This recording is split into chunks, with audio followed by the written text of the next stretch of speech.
여러분 안녕하십니까. 9월 첫 번째 월요일입니다. 오늘 방송의 제목, 삼성전자가 준 신호, 이제는 반도체 업종에 집중하다 입니다. 지금 지난 3주간 계속 미국 중심, 거시경제 중심으로 시장을 전망했었습니다. 근데 이번 주는 미국 전망 크게 변함이 없습니다. 증시가 크게 흔들리기보다는 조금씩 상승할 가능성이 높다고 봤고, 그래서 이번에는 한국 증시, 특히 어떤 업종으로 수급이 흐르는지 그 내용으로 방송을 꾸몄습니다. 삼성전자 금요일 크게 올랐죠. 이렇게 시가총액이 큰 종목이 무려 7% 가까이 상승하는 거 흔히 있는 일이 아닙니다. 보시는 그림처럼 삼성전자는 장대 양봉을 만들었습니다. 약 2달 가까이 고점 대비 10% 가까이 하락했죠. 그럼에도 불구하고 금요일 드디어 장대 양봉 수준의 반등이 나왔습니다. 재료는 삼성전자가 엔비디아에 HBM을 공급할 것이라는 뉴스 때문이었습니다. 또한 HBM을 공급할 경우 삼성전자의 수익성은 크게 개선이 될 것이다 라는 전망에 시티은행이 목표 주가를 기존 11만원에서 12만원으로 만원을 상향한 것도 이유가 되겠습니다.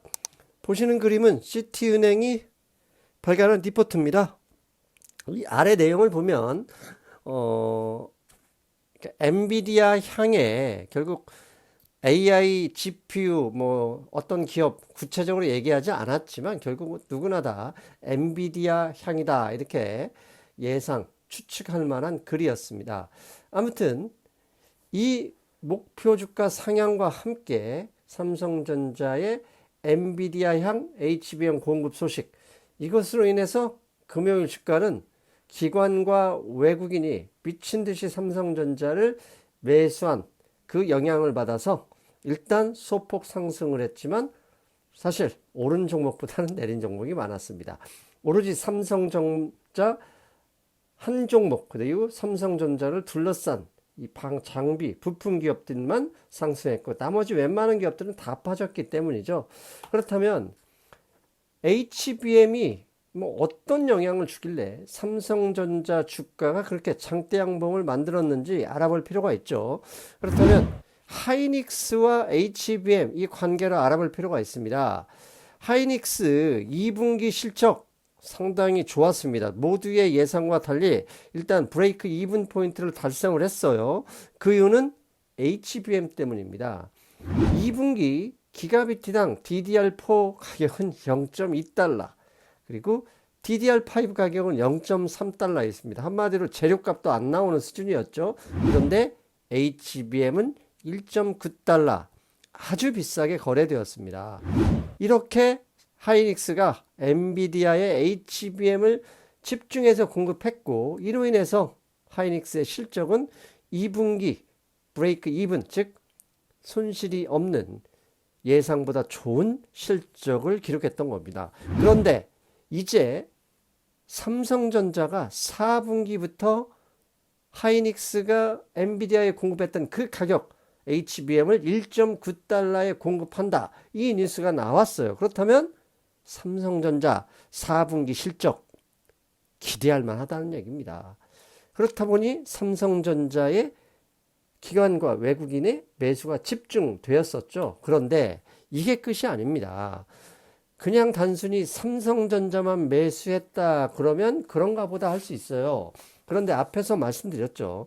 삼성전자 한 종목이 강세를 보였고 밸류 체인들, 즉 공급망 체인들 관련 업종과 종목들이 강세를 보였는데, 반대로 바이오, 제약, 2차전지, 그리고 엔터테인먼트 종 웬만한 종목 다 빠졌습니다. 왜 빠졌는지 그 이유를 알아야 증시 흐름을 예상할 수 있습니다. 가장 먼저 금요일에는요, 하이닉스에 대해서 기관은 매수를 했습니다만 외국인들은 하이닉스를 집중 매도했고, 반대로 삼성전자를 기관과 함께 외국인이 쌍끌이 매수에 집중했습니다. 그런데 기관은요, 그동안 수익률 싸움에서 유리하게 작용했던 중소형주 종목들이 있었어요. 그게 바이오, 제약, 2차 전지 및 엔터테인먼트 주식. 이 주식은 엄청나게 팔았습니다. 왜 이렇게 이 주식을 팔고 삼성전자를 집중 매수했느냐? 딱 하나입니다. 지난 2개월간 삼성전자 주가는 계속 빠졌고 삼성전자가 빠질 때 하이닉스는 강세를 보였고요. 그리고 그 외에 바이오, 제약, 2차 전지, 엔터 종목들이 상당히 많이 오르면서 수익률 싸움을 전개했었어요. 즉 삼성전자의 포지션을 줄인 만큼 그 돈으로 저런 업종을 매수했다는 얘기고, 그런데 금요일 삼성전자의 귀환과 함께 이거 큰일 났다 하면서 삼성전자의 비워둔 포지션을 채웠고, 그 채워둔 돈은 어디서 나왔느냐? 바이오, 제약, 2차 전지 및 엔터 주식을 판 돈에서 나왔다. 이렇게 볼 수 있었습니다. 그래서 한마디로 쉽게 얘기하면 지난주 금요일은 다 팔고 삼성전자만 사라. 이렇게 간단하게 정리할 수 있는 증시였습니다. 삼성전자 수급을 한번 보실 필요가 있어요. 지난 한 달 동안 삼성전자 기관들이 정말 어마어마하게 갖다 팔았습니다. 저렇게 팔았고 저 돈으로 하이닉스와 앞에서 말씀드린 바이오, 제약, 2차 전지 및 엔터들 이쪽 종목의 포지션을 늘려가면서 수익률을 방어했던 겁니다. 그런데 금요일이 이걸 싹 마치 공매도에서 숏커버링이 나오듯이 삼성전자 숏커버링이 나왔다. 이렇게 말씀드릴 수 있죠. 그렇다면 삼성전자 일종의 숏커버링과 같은 흐름이 이게 다음 주에도 이어질 것인가? 아니면 유지될 것인가? 이게 중요한 시장을 전망하고 이해하는 중요한 포인트입니다. 그렇다면 이 포인트는 크게 두 가지에서 찾아낼 수 있어요. 답을. 첫 번째는 삼성전자 매수세 일시적일까? 다음 주에도 이어질 수 있을까? 이게 첫 번째고요. 두 번째, 삼성전자 흐름이 반도체 업종 전체로 이어질 수 있을까? 이 두 가지가 핵심 포인트입니다. 만약에 삼성전자 매수세와 반도체 업종 전체로 이어진다면 지난주까지 이어졌던 바이오, 엔터, 2차 전지 등등 해서 그런 장세가 아니라 이번 주부터는 본격적으로 반도체 업종 중심으로 시장이 흘러갈 수 있다. 그렇다면 이 힌트를 미국 증시에서 찾아볼 수도 있겠다. 그래서 미국 증시의 관련 종목들 주가 흐름 찾아봤습니다. 먼저 웨스턴 디지털입니다.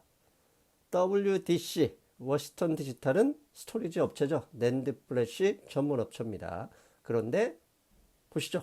오른쪽 일주일 동안 12% 시장 상승률은 훨씬 많이 초과해서 상승했었습니다. 그러면 WDC, 웨스턴 디지털이 왜 이렇게 올랐느냐? 지난 8월 31일 목요일입니다. 목요일 새벽에 웨스턴 디지털 모건 스탠리에서 비중 확대를 유지한다. 그렇게 소식이 나왔습니다. 그런데요, 목요일이잖아요. 목요일 전에도 이미 웨스턴 디지털은 월요일부터 본격적으로 상승하고 있었습니다. 그렇다면 이런 WDC, 웨스턴 디지털이 낸드 플래시 업체라고 했잖아요. 비슷한 업체도 찾아봐야죠. 시게이트입니다. 지금 보시는 그림 시게이트, STX, 한국의 STX 중국어 그게 아닙니다. 미국의 스토리지 전문 업체 시게이트 주가입니다. 웨스턴 디지털과 거의 유사하게 일주일 동안 무려 12% 상승을 보였습니다. WDC와 시게이트 공통점은 낸드 플래시, SSD, 스토리지라는 공통점을 가지고 있습니다. 그렇다면 낸드 플래시보다는 메모리, DRAM 반도체의 비중이 더 큰 마이크론 테크놀로지 볼 필요 있죠.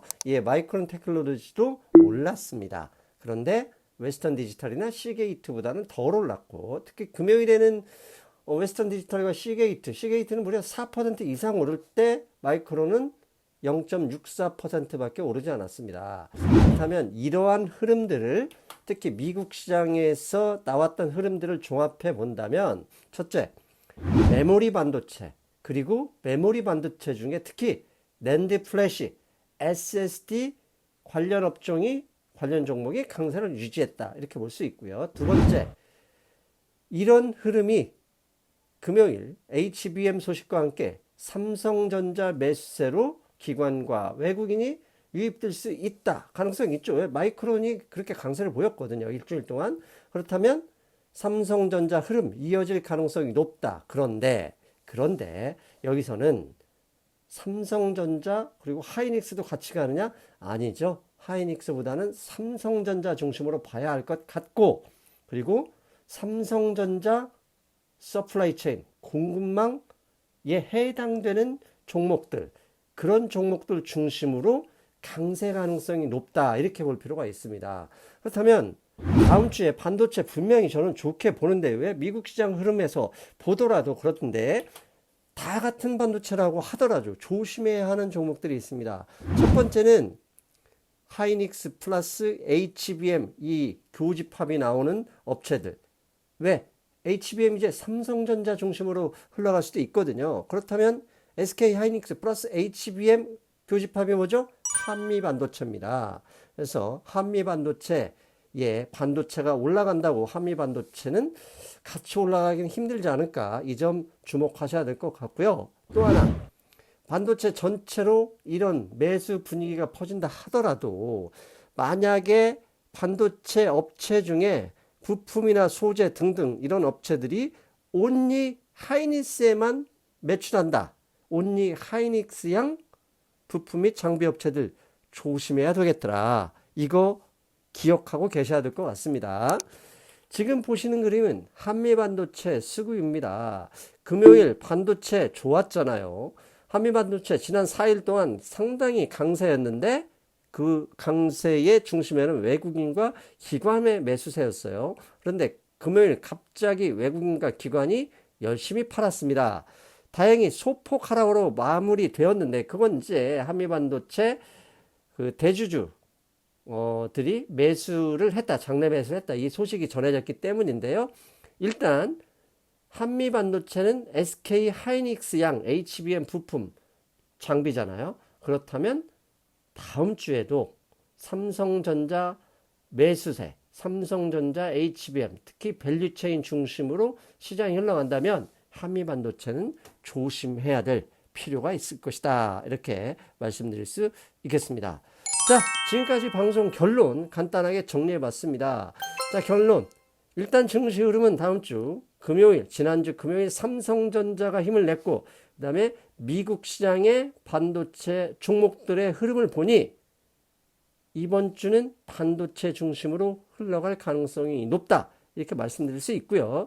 두 번째, 다 같은 반도체 중심으로 가기보다는 삼성전자 밸류체인에 있는 종목들, 그리고 앞서서 WDC와 C게이트 흐름을 보면 낸드 플래시, SSD 중심 기업들이 주목을 받을 것이다. 대표적인 게 제가 좋아하는 파두가 있겠죠. 그리고 마지막으로 하나, 지난 1개월 이상 기관 수급이 몰렸었던, 왜? 삼성전자를 덜어내고 수익률 싸움에 열심히 기관들이 매수했었던 바이오, 엔터, 이타 전지 등 이런 종목들을 갖고 계신 분들은 조심해야 된다. 일단 비중을 줄이는 게 좋겠다, 이렇게 결론을 내드리겠습니다. 자, 여러분, 이번 주 미국 시장은 큰 흐름이 없었습니다. 금요일날, 지난주 금요일날 고용지표가 좋게 나왔음에도 채권금리가 올라가면서 장이 밀리긴 했죠. 근데 저는 그렇게 보진 않습니다. 연준에 이사 한 명 이상한 소리 했다고 하는데 그건 의미가 없다고 보고요. 월요일이 오늘 미국 증시 휴장이기 때문에 어떻게 보면 수익률 싸움에서 이익 실현하고, 반대로 채권금리는 그동안 많이 빠졌으니까 당연히 이익 실현을 위해서 매도했기 때문이다 생각을 합니다. 그래서 이번 주 미국 시장 걱정할 필요 없이 한국 시장을 더 주목하되, 다만 반도체, 삼성전자 밸류체인, 그리고 낸드 플래시 중심 기업들, 이들 기업들 중심으로 열심히 보셔야 되겠습니다. 저는 여러분 다음 주에 뵙겠습니다. 여러분 안녕.